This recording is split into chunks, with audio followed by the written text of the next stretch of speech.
Ma copine m'a envoyé un texto, je suis enceinte, mais ce n'est pas de toi. J'ai répondu, félicitations au père. Puis j'ai bloqué son numéro et envoyé une carte de condoléances pour votre nouvelle responsabilité à l'homme qu'elle a nommé.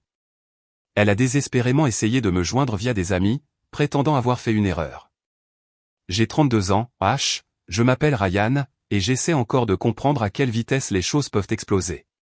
Une minute, vous organisez un week-end en amoureux, la minute suivante, eh bien, voilà. C'était un lundi matin, vers 10 heures. J'étais en réunion d'équipe, téléphone en silencieux, quand il a vibré. Un texto d'Amanda, 29 ans, ma copine depuis 3 ans. Nous vivions ensemble dans ma maison. On parlait de bague, la totale. Du moins, c'est ce que je pensais. Le texto, Ryan, je suis enceinte. Il y a autre chose. Ce n'est pas de toi. C'est de Kevin. Je suis tellement désolé. Il faut qu'on parle. Kevin. Son collègue de travail avec qui elle passait beaucoup d'heures supplémentaires ces derniers temps. J'avais un pressentiment désagréable. J'imagine que mon intuition n'était pas juste paranoïaque. Ma réaction immédiate, un calme étrange m'a envahi. Le genre de calme qui précède la tempête, ou peut-être celui qui suit l'explosion de la bombe, quand on ne fait qu'évaluer les dégâts au ralenti. Oui, quelque part au fond, ça faisait mal, mais c'était surtout comme si un interrupteur s'était actionné. Mode stratégique activé.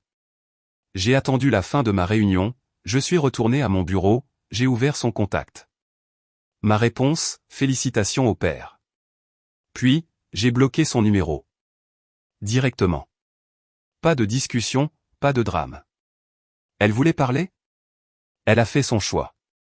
Elle m'a annoncé la nouvelle. Conversation terminée de mon côté. Étape suivante, Kevin. Je connaissais son nom de famille, je savais où il travaillait. Même entreprise qu'Amanda, département différent. Une recherche rapide sur un célèbre site de réseautage professionnel et bam, sa photo de profil correspondait au type avec qui je l'avais vu rire un peu trop fort lors du dernier pique-nique de l'entreprise. J'ai trouvé son adresse professionnelle. Pendant ma pause déjeuner, je suis allé dans une papeterie. J'ai choisi une carte de condoléances. Pas une carte de naissance, une carte de condoléances. J'ai écrit dedans, à Kevin, j'ai entendu parler de ta nouvelle responsabilité à venir. Mes condoléances. Sincèrement, Ryan. Je l'ai envoyé par coursier le jour même à son bureau. Mention, urgent. Mesquin, peut-être. Satisfaisant? Absolument. Elle vit dans ma maison. Toutes les factures, le prêt immobilier, tout est à mon nom. Son nom ne figure sur aucun papier lié à cette propriété. Elle a emménagé il y a environ 18 mois. La plupart des meubles sont à moi, d'avant Amanda. J'ai quitté le travail un peu plus tôt. Première étape, changer les serrures de toutes les portes extérieures. Nouveau verrou, tout le tralala. Ça m'a coûté quelques centaines d'euros. Une bouchée de pain pour avoir la paix. Ensuite, j'ai commencé à emballer ses affaires. Vêtements, chaussures, une quantité franchement alarmante de maquillage, ces petites babioles qu'elle avait dispersées partout. J'étais méthodique. J'ai tout mis dans des cartons, proprement, avec l'étiquette « Amanda ».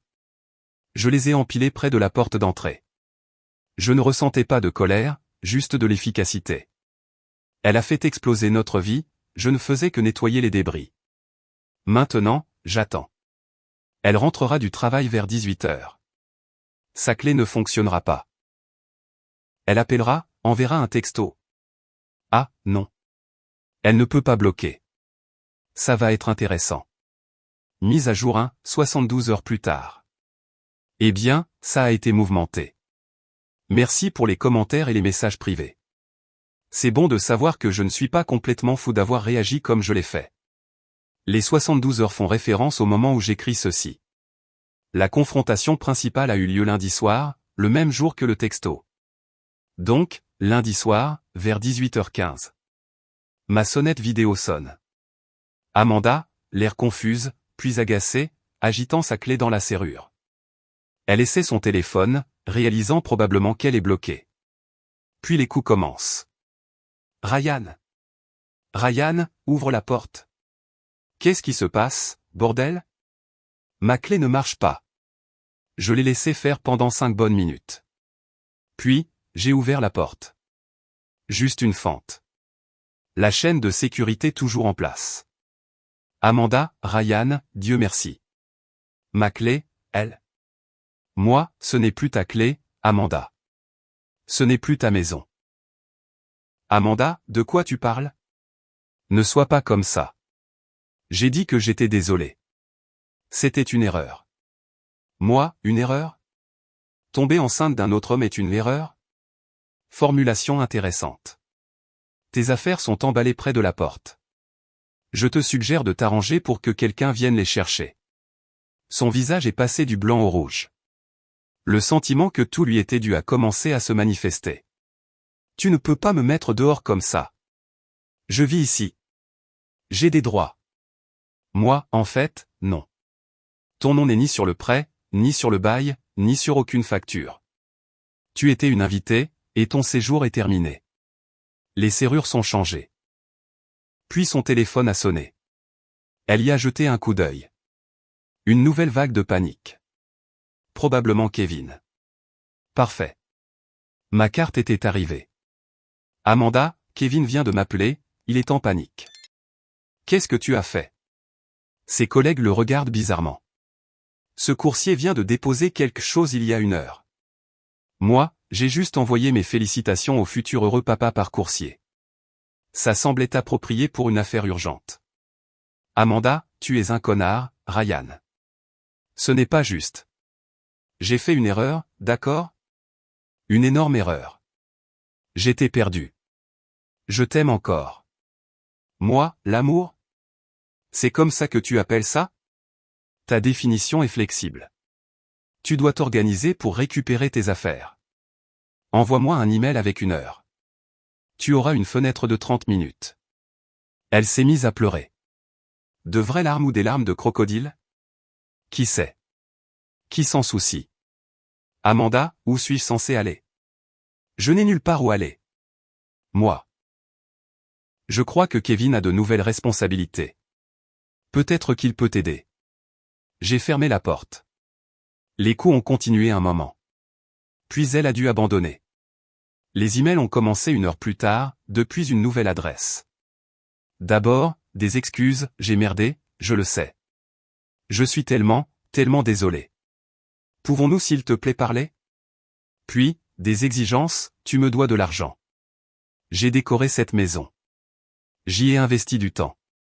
Elle a choisi un nouveau rideau de douche 1 fois, et un porte-gobelet. Inspirant. Bloquer le nouvel email. Puis sa meilleure amie, Melissa, a commencé. Par SMS. Melissa, Ryan, Amanda est au plus mal. Tu ne peux pas la jeter à la rue comme ça. Elle est enceinte. Moi, son état n'est pas ma responsabilité, Melissa. Elle a fait des choix. Melissa, elle a fait une erreur. Elle t'aime. Kevin n'était qu'un moment de faiblesse. Vous étiez si bien ensemble. Moi, apparemment pas assez. Ses affaires sont prêtes à être récupérées. Melissa, tu es cruelle. Elle a besoin de ton soutien. Moi, elle a besoin de contacter le père de son enfant pour du soutien.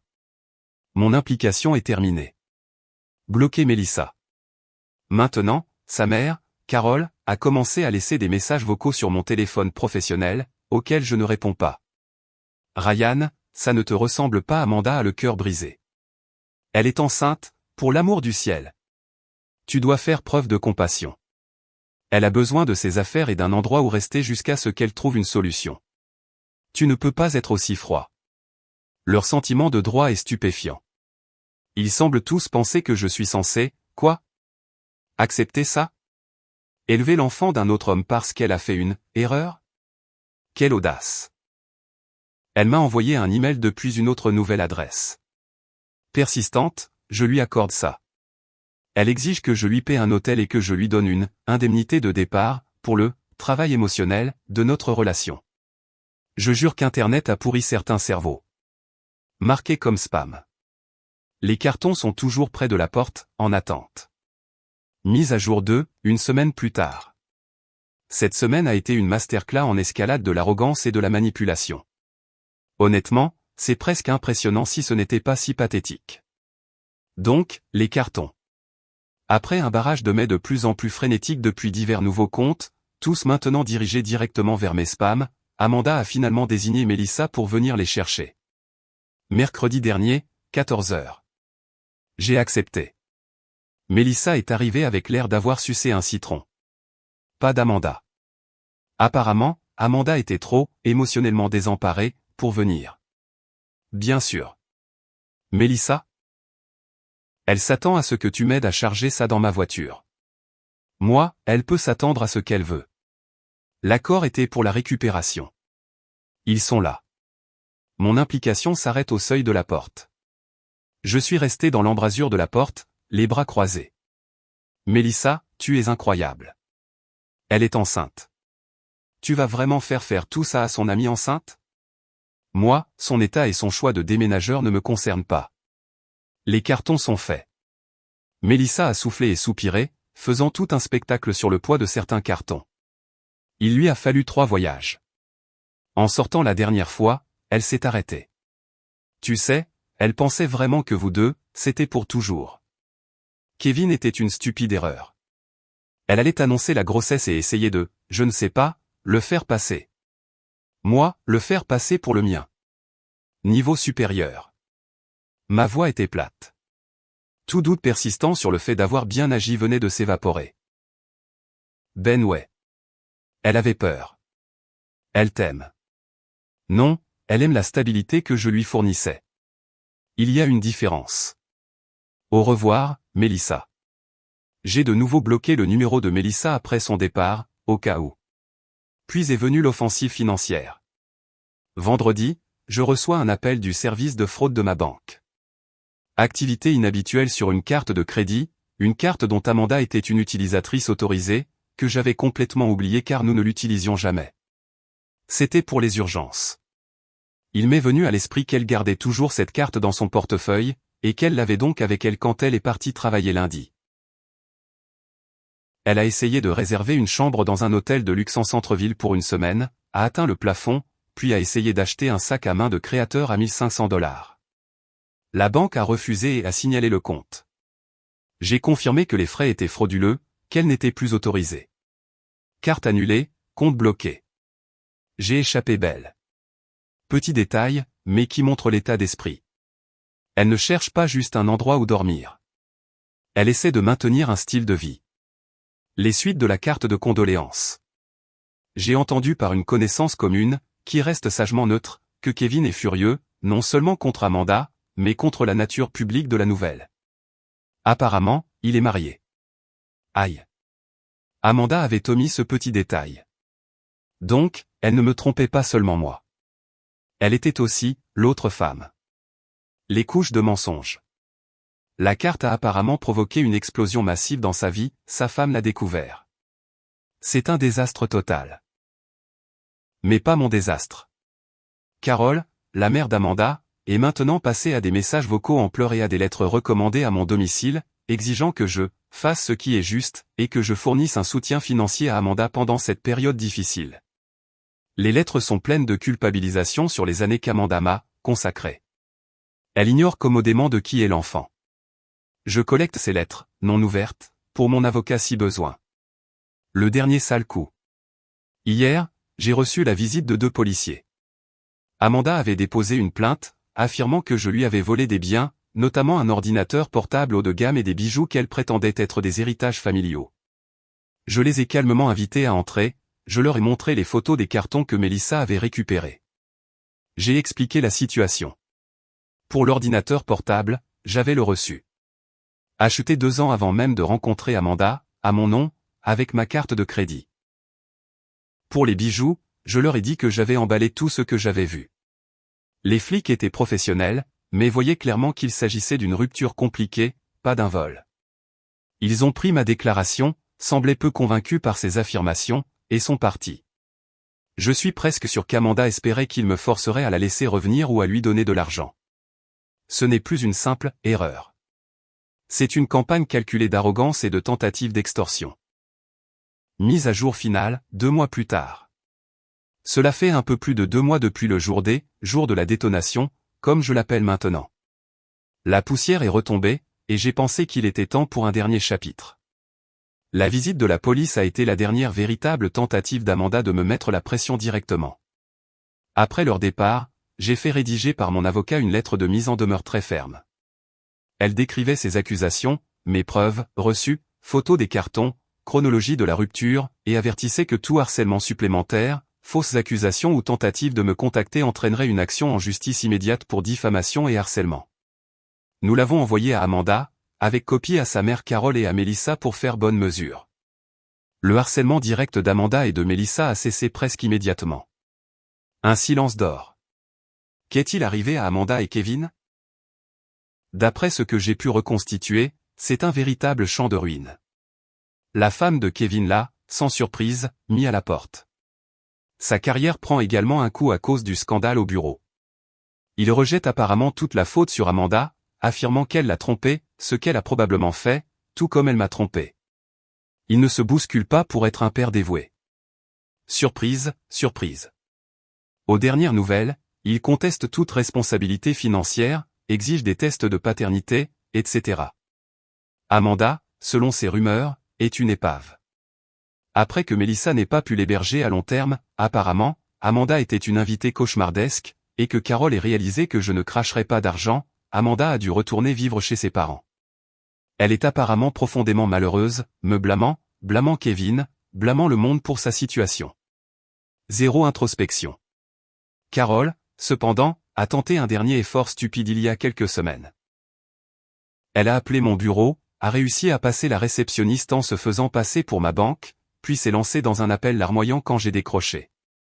Ryan, sa grossesse est très difficile. Kevin est un monstre. Elle est déprimée. N'as-tu donc pas de cœur? Juste un petit quelque chose pour l'aider à se remettre sur pied, pour le bon vieux temps. Ma réponse a été courte et glaciale, Carole, la situation de votre fille ne me concerne pas. Vous avez reçu copie d'une lettre de mise en demeure de mon avocat. Tout contact ultérieur de votre part sera considéré comme une violation directe et sera suivi d'une action en justice. Avez-vous compris? Il y a eu un son étranglé. Puis elle a raccroché. C'est là que le vrai silence complet a commencé. Le plus satisfaisant dans tout ça, ce n'était pas un grand complot de vengeance complexe. C'était simplement de tenir bon. J'ai agi de manière décisive, logique et dans mon droit. Elle a fait son lit avec un autre homme, et maintenant elle y est couchée, seule. Les conséquences naturelles de ses actions ont été la véritable justice. Elle a mal jugé. La maison est calme maintenant, plus propre. C'est incroyable comme on se sent bien. J'ai eu une dernière satisfaction indirecte. Une connaissance commune m'a dit qu'Amanda s'était plainte que la carte de « condoléances pour votre nouvelle responsabilité » que j'ai envoyée à Kevin a été le coup de grâce pour toute chance qu'il la traite décemment. Elle a dit que cela l'avait fait passer pour un idiot et avait durci sa position contre elle. Donc, ce petit bout de papeterie stratégique et mesquin, livré rapidement, n'était pas juste une pique. C'était une fléchette précisément ciblée qui a aidé à s'assurer que la responsabilité atterrisse carrément là où elle devait être, sur Kevin et Amanda. Ils voulaient que j'absorbe les conséquences de leur liaison. Au lieu de cela, ils font tous les deux face à la réalité désordonnée de leur choix. Et ça, mes amis, c'est la meilleure forme de justice. Je vais de l'avant, beaucoup plus sage, et avec une maison bien plus propre.